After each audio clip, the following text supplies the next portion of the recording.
Presque du direct, c'est la revue de presque de Nicolas Canteloup en best-of. Le climat est particulièrement tendu à l'OTAN pour les 70 ans de l'organisation. Les propos d'Emmanuel Macron ont choqué Trump et Erdogan, entre autres. Bonjour François Hollande. Oui. Bonjour. Votre réaction? Écoutez, j'ai envie de dire bravo. Bravo le surdoué de la politique. Bravo le Mozart de l'Élysée. On s'en gargarisait. Vous le trouvez mauvais, votre successeur? Attendez, mauvais, mais pas seulement. Il est mauvais au plan national et dangereux à l'international. Demain, la France sera à l'arrêt. Macron a réussi la même semaine à se fâcher avec les Français et avec le monde entier. Oui, alors, bingo. On rappelle qu'il a déclaré l'OTAN est en état de mort cérébrale.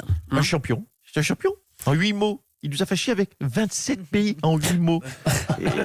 Écoutez, je dis à mes chers compatriotes, s'il n'y a pas, M. Billard, M. Montané, s'il n'y a pas une guerre mondiale dans les 2 ans, Mme Roche, on a du bol.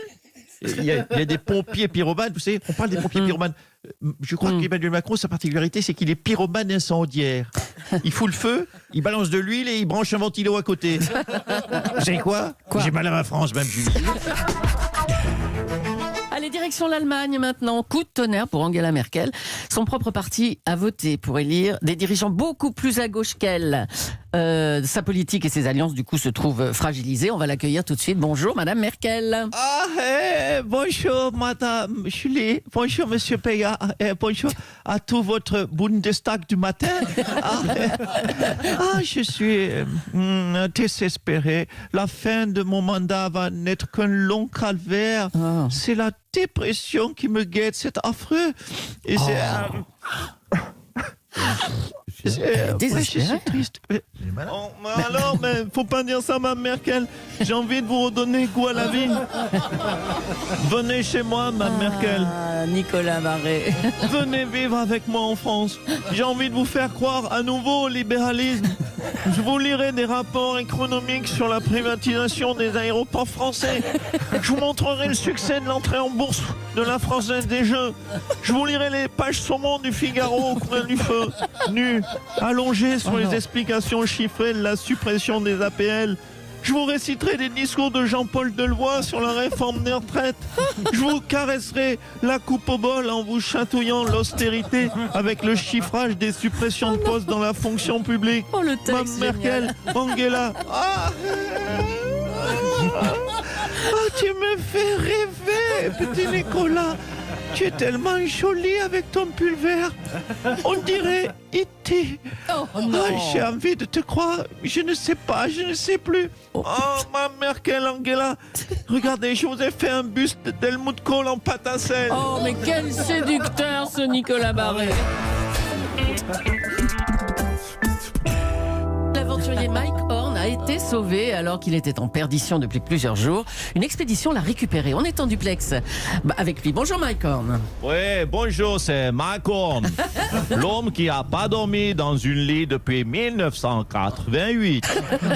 Alors Mike, vous avez déclaré « Je savais que ce serait une expérience difficile, mais ce que j'ai vécu a été au-delà de mon imagination. » Ah oui, c'est terrible. Au-delà de ma imagination, j'ai dû marcher 47 km avec ma pied droit gelé. Je sentais plus mon nez qui était en train de pourrir. J'ai pas mangé de nourriture pendant 3 jours durant. J'ai même pris un tir de flashball dans l'œil. Attendez, un tir de flashball en Alaska? Non, non, je te raconte pas Alaska, je te raconte mon retour à Paris. En sortant de l'aéroport, c'était terrible. Au-delà de ma imagination, pas de taxi, pas de train, pas d'erreur. J'ai dû marcher 47 km avec mes pieds droits gelés. Je sentais plus ma nez qui était en train de pourrir avec la pollution de la voiture. J'ai pas mangé de nourriture de 3 jours. Les commerces, magasins, tout, jamais aucun approvisionné. Non, j'étais mieux en Alaska qu'à Paris. Je vais retourner là-bas, sauvez-moi. Écoutez, bon courage, Mike Horn. Emmanuel Macron s'est enfin exprimé hier sur la réforme des retraites. On le disait silencieux. Le chef de l'État fait savoir qu'il était à l'écoute et prêt à des améliorations, notamment sur l'âge pivot. Bonjour Jean-Michel Apathy. Bonjour ma chère Julie, bonjour mon cher collègue rouleur de R Mathieu Béliard. Et bonjour à tous. Oui, Emmanuel Macron a décidé d'infléchir sa position. Ça peut surprendre, mais il faut savoir qu'Emmanuel Macron a été très influencé par un homme qu'on ne connaît pas forcément sur cette réforme des retraites. Ah bon, mais c'est qui? Rachid. Qui c'est ça, Rachid? Alors Rachid est un vendeur de tapis qu'Emmanuel Macron a rencontré pendant son dernier voyage à Marrakech. Quand Rachid, écoutez-moi bien, quand Rachid veut vendre un tapis 100 dirhams, qu'est-ce qui se passe? Nous, on propose 50, il dit 200. Il commence à 200. On se met d'accord sur 100 finalement. Et on a fait exactement finalement ce que voulait Rachid. Là, pour la réforme des retraites, c'est pareil. D'ailleurs, je vous propose de réécouter ce qu'a dit exactement Emmanuel Macron hier. D'accord, on écoute alors. Allez, la réforme. Allez, je peux la négocier. Allez, si vous voulez, je la négocie. Allez, je vous fais l'âge pivot. Allez, c'était à 64. Allez, je vous fais l'âge pivot. Allez, je vous la fais moi. Je fais moins cher l'âge pivot. Allez, vas-y, prends-le l'âge pivot. En plus, il te va super bien. Allez, 63. Je te fais l'âge pivot à 63. Allez, va pour 62. Tape dans la main. L'âge pivot à 62. Et je te mets une belle retraite en points en plus. Une retraite en plus. Allez, c'est pour moi. C'est cadeau, ça fait plaisir. Vous voyez en entendant ce témoignage, bon, vous voyez bien qu'il y a quelque chose. Bon, j'ai rajouté un peu de musique pour illustrer, mais sans le voir. On se fait refourguer un système à points. Et lui, il croit qu'on ne voit rien. Il fallait que ça se Alors, termine Laurent comme Berger, ça. il a dit, il a tout dit. Rien. Merci Jean-Michel Apathy. Nous sommes maintenant avec le président de la République. Bonjour Emmanuel Macron. Oui, bonjour à toutes et à tous. Bonjour à vous, chers camarades auditeurs. Bonjour à vous, amis non-grévistes qui me soutenez aussi. Moi, je fais la météo, mais vous avez compris, ce matin, je me mouille pas. Hein, vous avez remarqué, j'ai précisé, c'est la météo pour ceux qui vont bosser et la météo aussi pour ceux qui vont défiler. Hein, je ne me fâche avec personne, risque zéro, voilà, je reste au chaud. Hein, Oui, on a vu Laurent. Oui, c'est bon. Vous pouvez continuer sans moi. Hein, Laurent? Ça ira. Normal. Allez, on revient à vous, Monsieur le Président. La France est décidément un pays très dur à réformer. Hein. Oui, merci pour cette interruption cabrolesque qui fut très utile. C'est vrai. Le général de Gaulle disait « Comment voulez-vous gouverner un pays où il existe 258 variétés de fromage ?» Eh bien, je rajouterai ma touch. Oui. Je dirais plutôt « Comment voulez-vous gouverner un pays où il existe 258 variétés de feignasses ?» Oh, dis donc, ça va pas apaiser le climat, ça. Hein. Alors, dans le même genre, on aurait dit à l'Élysée, cette grève n'a pas le caractère brûlant des gilets jaunes. Martinez, on sait faire. Oui, écoutez, c'est une réalité. Martinez, franchement, on sait gérer. Hein. Il va rien casser, Martinez, à part les burnes des usagers des transports en commun. Pardonnez-moi d'être trivial ce matin. Non, le seul feu qu'il allume, Martinez, c'est sous ses merguez. Hein, donc on va le laisser gueuler un peu, Gérard Jugnot, et on va faire semblant de lui accorder un truc et puis ça va passer. Bon, il y a quand même la boulette de Jean-Paul Delevoye qui fait tâche. Il a oublié de déclarer qu'il travaillait pour des assurances. Oui, il a oublié. Il a oublié de déclarer qu'il travaillait pour des assurances. Oui, vous voyez, ami retraité, Delevoye est dans votre camp. Il a Alzheimer, il a oublié, il oublie tout.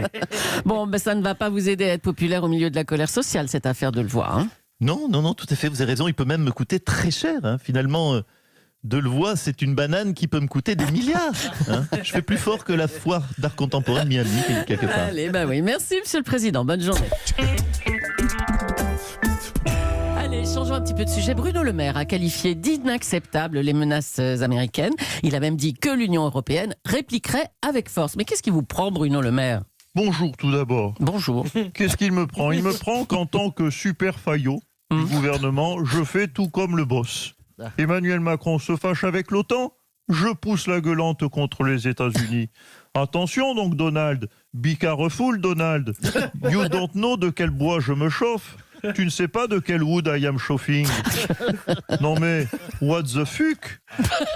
Non mais vous n'avez pas peur de vous attaquer aux États-Unis, Bruno Le Maire ? Mais allons, mais pas du tout. Sur ce sujet, il n'y a pas de débat. On n'a pas de complexe à avoir. Ils ont peut-être des iPhone 11, mais nous, on a du Roquefort. Hein, on n'a pas à rougir, vous savez. Alors certes, on consulte plus son iPhone dans la journée qu'on ne mange de Roquefort. Vous avez remarqué, oui. Sauf peut-être Monsieur Béliard. Mais peu importe. Bon, il est prévu que les États-Unis taxent effectivement notre Roquefort, nos vins pétillants, nos cosmétiques et nos sacs à main aussi. Hein. Voilà. Tiens, eh bien voilà, oui, allons-y. Ben, tu seras bien puni, Donald, avec ta pouffe de Mélania. Hein, avec ce qu'elle consomme en rouge à lèvres français et sac à main français, ça va lui faire des 200, voire des 250 € en moins sur son pouvoir d'achat. Non, mais elle s'en fiche. Enfin, Trump est milliardaire. Qu'est-ce qu'on va raconter? Oui, Ben oui. oui, Marie est milliardaire, oui. C'est pas facile à foutre sur la paille, un milliardaire. Hein. Et c'est jamais simple d'attaquer les États-Unis non plus. Hein. Oui, c'est un petit peu l'histoire de Fabrice contre Goliath. Non, c'est pas Fabrice, c'est David contre Goliath. Oui, non, mais Fabrice, c'est le petit frère anorexique de David. Hein? Et il avait pris une branlée, je m'en souviens, je l'ai lu. Ah oui.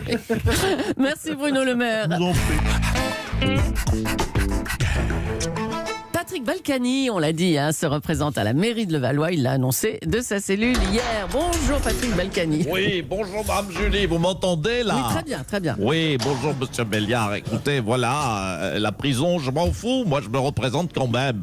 Hein, je vous le dis, je m'en balèque, comme disent mes camarades de prison. Hein, je suis Patrick Balek-Ani, voilà. Balkany.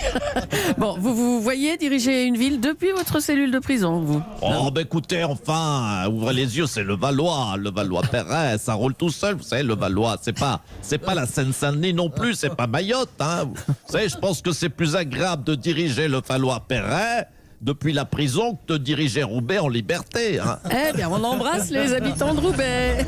Merci, Patrick Balkany. Autre chose maintenant, Didier Deschamps va prolonger son contrat de 2 ans à la tête de l'équipe de France. Bonjour Didier. Oui, bonjour, je crois que bonjour. Oui, effectivement, je vais, vous l'avez dit à l'instant, prolonger de 2 ans mon petit CDD. Voilà, bon, écoutez, je crois qu'on lutte tous à sa façon contre la précarité de l'emploi. Maintenant, c'est vrai qu'il n'y avait pas un énorme suspense non plus à partir du moment où j'avais tout gagné. Hein. Voilà, il aurait fallu que la Fédé de foot se dise on en a marre de tout gagner, c'est monotone, allez, on rappelle Ramon Domenech. Non, ça n'a visiblement pas été le cas. Oh, allez. Alors, vous prolongez de 2 ans. Vous gardez votre fidèle Guy Stéphane près de vous, hein, Didier? Voilà, oui, tout à fait. Ouais, je vois que vous êtes bien renseigné en matière de football. Oui, je garde Guy Stéphane près de moi. J'ai Et demandé à Karim Virginie Benzema loin de moi. Karim qui va prolonger de 2 ans, du coup, son exil espagnol. Hasta luego, Karim. Non, je dis ça comme ça parce que je pense que depuis le temps, il parle plus français. Isabelle Balkany assure donc l'intérim à la mairie de Levallois. Elle remplace son mari qui est donc en prison. Et ben elle assure, là, elle occupe le bureau. Quelle remontada, ma chère Julie! Mais Nelson Montfort, mais en quoi ça vous concerne ça? Écoutez, ma chère Julie, cher Mathieu, chère Fanny, chère Virginie Fulmin, Oui, bon, oublie, c'est bon, tout le c'est monde est là dans le studio, c'est formidable, quelle belle équipe. J'étais en train de suivre pour vous le championnat de France de foutage de gueule. Et c'est une très belle performance là d'Isabelle Balkany.